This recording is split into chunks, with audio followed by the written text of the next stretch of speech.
हम स्टूडेंट्स आज का जो मेरा सेशन है वो माइक्रो इकोनॉमिक्स को लेकर है। आज हम माइक्रो इकोनॉमिक्स में जो बात करने जा रहे हैं बेसिकली आज हम डिस्कस ये करेंगे कि हमारा जो इकनॉमी होती है माइक्रो इकोनॉमिक लेवल पर वो दो सेक्टर्स के अंदर डिवाइड होती है। वो दो सेक्टर्स क्या होते हैं उनके बेसिकली देखें, कंज्यूमर होता है और प्रोड्यूसर होता है। दो सेक्टर्स में डिवाइड इस तरह से होती है कि एक प्रोडक्शन साइड होती है और एक कंजप्शन साइड होती है। कंजप्शन साइड जो होती है वो हाउस होल्ड होते हैं और जो प्रोड्यूसर साइड होती है वो प्रोडक्शन को प्रोड्यूस करने वाले लोग होते हैं। ठीक है, अब हम इसको मज़ीद डिटेल में डिस्कस करते हैं। अगर हम कंजप्शन सेक्टर की बात करते हैं, कंजप्शन सेक्टर में क्या होता है, देखिए अगर हम देख लेते हैं हमारा कंज्यूमर है तो ये जो इकोनॉमी का माइक्रो इकोनॉमिक्स का ये जो सेक्टर होता है ये डील करता है किस चीज़ पर कि कंज्यूमर कितनी स्पेंडिंग करेगा, कंज्यूमर के डिसीजन मेकिंग क्या होंगे, उसकी सेटिस्फैक्शंस कैसी होंगी, वो किस तरह से अपने आप को सेटिस्फाई करेगा, क्या लेवल ऑफ सेटिस्फैक्शन वो अचीव करेगा, फिर वो किस चीज़ को प्रेफरेंस करता है, क्या यूटिलिटीज़ उसको चाहिए होती हैं। उन तमाम चीज़ों के ऊपर कंज्यूमर की साइड को ऑब्जर्व करने के लिए हम कंजप्शन सेक्टर के ऊपर बात करते हैं इन माइक्रो इकोनॉमिक्स। अब इसके की पॉइंट्स पे बात कर लेते हैं। इसके की पॉइंट्स क्या होते हैं। सबसे पहले तो देख लेते हैं जी डिमांड क्या होती है कि आपको ये एनालाइज करना होता है कि कंज्यूमर क्या क्या चीज़ें परचेज कर सकता है, कौन कौन सी गुड एंड सर्विसेज को परचेज कर सकता है और कितनी उसकी एबिलिटी है कि वो डिफरेंट प्राइजेस के ऊपर जो है वो परचेज कर लेगा। तो ये हमारा डिमांड एनालिसिस होता है। फिर हम बात करते हैं यूटिलिटी के कस्टमर की सेटिस्फैक्शन लेवल क्या है, कस्टमर कब तक सेटिस्फाई हो सकता है, किस कंडीशन तक सेटिस्फाई हम उसे कर सकते हैं।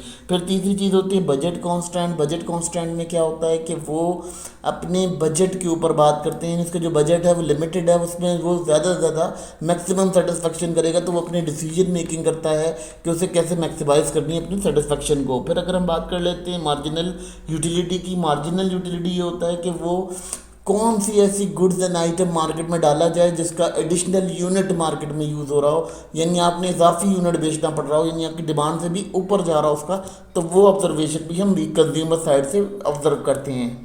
अब बात करते हैं जी इसके एक और की फैक्टर होता है जो कि कंज्यूमर चॉइसेस होती है। मैंने भी आपको बताया कि कंज्यूमर क्या करता है, अपनी सेटिस्फेक्शन को मैक्सिमम लेवल तक ले जाने के लिए वो पूरी कोशिश कर रहा होता है। तो वो क्या करता है, वो अपनी चॉइसेस को लिमिटेड कर देता है। वो जो डिवाइसेस लिमिटेड होती हैं वो चॉइसेस हमारी डिस्कस की जाती हैं इन मैक्रो इकोनॉमिक लेवल। इसका एग्जांपल ऐसे ले लेते हैं कि अगर कंज्यूमर ने एक सर्फ बाय करना है तो सर्फ 4 ब्रांड का आ रहा है, तो अगर कोई सस्ता ब्रांड का होगा तो वो यूज़ करेगा जो उसको मैक्सिमम सेटिस्फेक्शन देता होगा। अब हम फिल्म सेक्टर की बात कर लेते हैं। फिल्म सेक्टर कौन सा सेक्टर होता है, ये वो सेक्टर होता है जिसके अंदर इकनॉमी का वो हिस्सा होता है जब आप पता करते हैं कि आपने क्या प्रोड्यूस करना है, कितनी प्रोडक्शन करनी है, किस प्राइस पर आपने कौन सी गुड को बेचना है, क्या आपका जो है वो प्रॉफिट मैक्सिमाइजेशन कैसे होगी। इसमें हम मुख्तलिफ लॉज पढ़ते हैं जो कि हम मास्टर्स के लेवल पर पढ़ते हैं या ग्रेजुएशन लेवल पर पढ़ते हैं, स्टूडेंट्स को पढ़ाए जाते हैं, वो लॉज भी हम यहाँ स्टडी करेंगे। तो ये जो हमारा फिल्म सेक्टर होगा, ये फिल्म सेक्टर भी काफ़ी बड़ा एक इकनॉमी का स्कोप कवर करता है। यानी प्रोडक्शन कितनी होगी, प्रोडक्शन यूनिट्स कितने होंगे, कितना आप यूज़ करोगे, कितना आपका जो है लिमिट होगी, बजट लिमिट्स वगैरह, वो तमाम चीज़ें फिल्म एनालिसिस से पता चलता है। इसके क्रूशियल पॉइंट के ऊपर बात करते हैं, की पॉइंट्स के ऊपर। सबसे पहले की पॉइंट क्या होता है जी, सप्लाई की साइड पर बात करते हैं। सप्लाई यानी जो कंपनीज होती हैं या फिल्म्स होती हैं उनका ये एम होता है कि उन्होंने चीज़ों की सप्लाई मार्केट में प्रोवाइड करनी है। जब सप्लाई होगी तो ऑलमोस्ट वो चीज़ें जो हैं वो प्रोड्यूस होकर सप्लाई होंगी। तो जब वो प्रोड्यूस होंगी तो प्रोडक्शन के लिए हमें क्या करना पड़ेगा, प्रोडक्शन थ्योरीज का एनालिसिस करना पड़ेगा कि हमने कितनी कम कॉस्ट के अंदर, कितने कम लेबर कैपिटल और अपने रॉ मटेरियल के अंदर जो है वो ज़्यादा गुड्स बनानी है ताकि उसको प्रॉफिट मैक्सिमाइजेशन मिल सके। ये उसका एक काम होता है। फिर वो कॉस्ट स्ट्रक्चर है, वो कॉस्ट स्ट्रक्चर क्या करता है कि कोशिश करता है कि मेरी कॉस्ट कम हो जाए।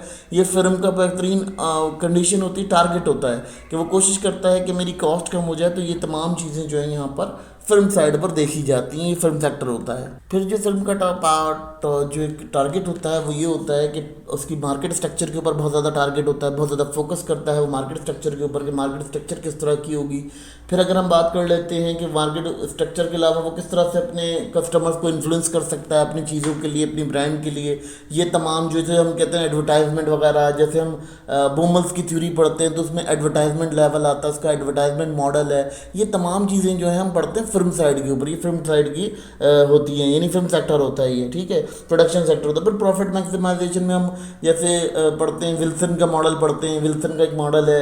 इसके अलावा बहुत सारे ऐसे मॉडल्स हैं जो हम प्रॉफिट मैक्सिमाइजेशन के लिए पढ़ते हैं, ठीक है। फिर उसके बाद अगर हम बात कर लेते हैं तो अब हम बात करते हैं कि अगर कंपनी कोई डिसीजन लेती है तो वो डिसीजन किस तरह लेती है कि जब उसे मार्केट एनालिसिस होता है, ये तमाम चीज़ें उसके दिमाग में होती हैं या उसके जो एनालाइजर्स होते हैं उनके दिमाग में ये चीज़ मौजूद होती है, तो वो किसी प्रोडक्ट का डिसीजन मेकिंग करते हैं कि उन्हें क्या बनाना है। देखिए स्टूडेंट्स, ये दो चीज़ें आपको इसलिए यहाँ बताई जा रही हैं ताकि आप लोगों को ये चीज़ समझ आ सके कि ये जो आपका इकोनॉमिक एनालिसिस है ये इस तरह से नहीं होता। इसमें दो तरह की कंडीशंस होती हैं माइक्रो इकोनॉमिक लेवल पर। जैसे हमने माइक्रो इकोनॉमिक टूल्स को लास्ट स्लाइड के अंदर डिस्कस किया था, इसी तरह हम इसको डिस्कस कर रहे हैं क्योंकि ये बेसिक्स हैं माइक्रो इकोनॉमिक्स की।